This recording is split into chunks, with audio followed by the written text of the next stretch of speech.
లోకమెరుగని యేసు మరో రూపం, other side of Jesus అనే పుస్తకం మీద వ్యాఖ్యానంలో 5వ భాగంలోకి అందరికీ స్వాగతం.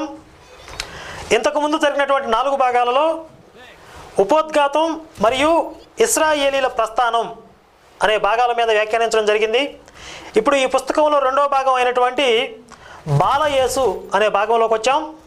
ఈ భాగంలో యేసు పుట్టు పూర్వోత్తరాలు మరియు ఆయన బాల్యంలో జరిగినటువంటి కొన్ని విశేషాల గురించి ప్రస్తావన ఉంటుంది.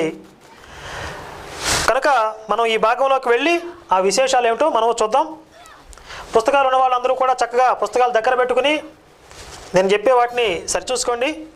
అలాగే పుస్తకాలు లేని వాళ్ళు ఉన్నట్లయితే వారు ఈ వీడియోలో ఈ పుస్తకాలు ఎక్కడెక్కడ లభ్యమవుతాయో వారి కాంటాక్ట్ నెంబర్స్ ఇస్తాం, వారిని సంప్రదించి మీరు ఆ పుస్తకాలు తెప్పించుకోవచ్చు. ముందుగా యేసు పుట్టు పూర్వోత్తరాలు బాల్యం గురించి తెలుసుకుందాం.